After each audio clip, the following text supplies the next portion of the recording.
ഇന്ന് ചെയ്യാൻ പോകുന്നത് ഒരു നെക്ക് ഡിസൈനാണ്. ബോട്ട് നെക്ക് ബ്ലൗസിൻ്റെ ഫ്രണ്ട് പോർഷനിലായിട്ടാണ് ഡിസൈൻ വരിക. ഒരു ഹാഫ് ഫ്ലവർ വരുന്ന രീതിയിലാണ് ചെയ്യുന്നത്. 2 സ്റ്റിച്ചസ് മാത്രം യൂസ് ചെയ്തിട്ടാണ് ചെയ്യുന്നത്. അതിനായിട്ട് നമുക്ക് എംബ്രോയ്ഡറി ത്രെഡ് ഒരു നീഡിലും മാത്രമാണ് വേണ്ടത്. അപ്പോൾ നമുക്ക് വീഡിയോയിലേക്ക് പോവാം. 6 സ്ട്രാൻഡ്സ് ത്രെഡ് എടുത്തിട്ട് താഴെ ഒരു നോട്ട് കൊടുത്തിട്ട് പിന്നെ ഫ്രഞ്ച് നോട്ട് ചെയ്ത് പോവുക ചെയ്യുന്നത്.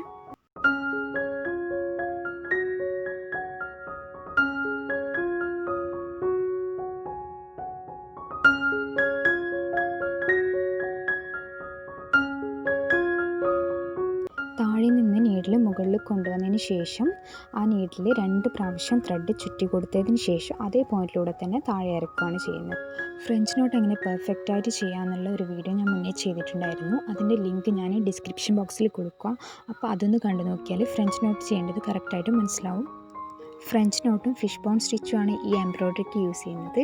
ഇത് 2 ഹാൻഡ് എംബ്രോയ്ഡറിയുടെ ബേസിക് സ്റ്റിച്ചുകളിൽ വരുന്നതാണ്. അതുകൊണ്ട് തന്നെ സിമ്പിളായിട്ട് ചെയ്യാൻ പറ്റുന്നതുമാണ്.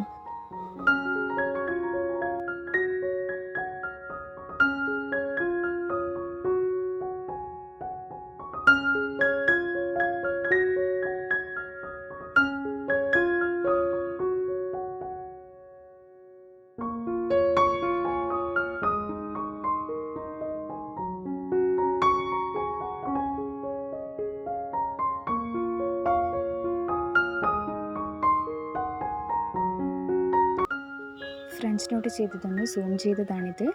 ഇതുപോലെ തന്നെ ആ പോർഷൻ മുഴുവനായിട്ടും ഫ്രഞ്ച് നോട്ട് കൊണ്ട് കംപ്ലീറ്റ് ചെയ്ത് കൊടുക്കുക. ഇനി ഫ്ലവറിൻ്റെ പെറ്റൽസാണ് ചെയ്യുന്നത്. പെറ്റൽസ് ചെയ്യുന്ന സ്റ്റിച്ച് എന്ന് പറയുന്നത് ഫിഷ് ബോൺ സ്റ്റിച്ചാണ്.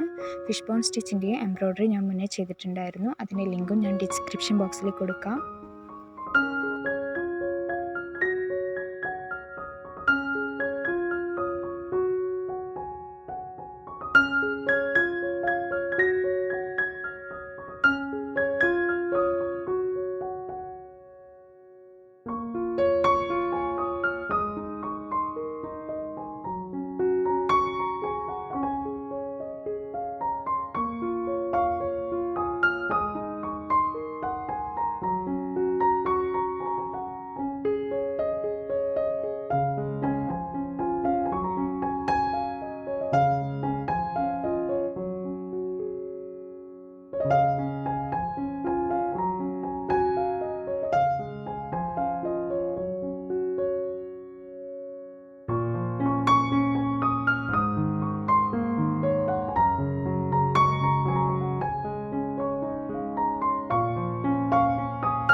ഒരു പെറ്റൽ കംപ്ലീറ്റ് ചെയ്തെടുത്തിട്ടുണ്ട്. ഇതേ ഡിസൈൻ നിങ്ങൾക്ക് ചുരിദാറിൻ്റെ നെക്കിലോ സ്ലീവിലോ എവിടെ വേണമെങ്കിലും ചെയ്യാം. നമുക്ക് ബോട്ടത്തിൻ്റെയോ ഷോളിൻ്റെയോ കളർ ത്രെഡ് യൂസ് ചെയ്തിട്ട് ചെയ്യാവുന്നതാണ്. അതുപോലെ തന്നെ ഈ പെറ്റലിൽ എവിടെയെങ്കിലും ഗ്യാപ്പ് ഫീൽ ചെയ്യുന്നുണ്ടെങ്കിൽ അവിടെ ഒന്നുകൂടെ ത്രെഡ് കൊണ്ട് ഗ്യാപ്പ് ഫില്ല് ചെയ്ത് കൊടുക്കുക.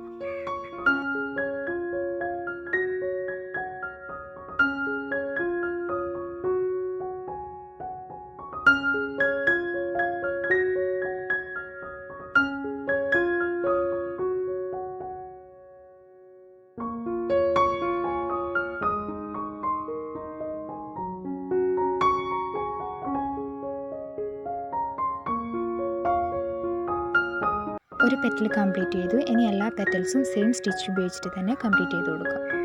ഇതാണ് ഡിസൈനിൻ്റെ ഫൈനൽ ലുക്ക്. ഈ ഡിസൈൻ ഇഷ്ടപ്പെട്ടിട്ടുണ്ടെങ്കിൽ വീഡിയോ ഒന്ന് ലൈക്ക് ചെയ്യുക, ഷെയർ ചെയ്യുക, സപ്പോർട്ട് ചെയ്യുക. Thank you for watching.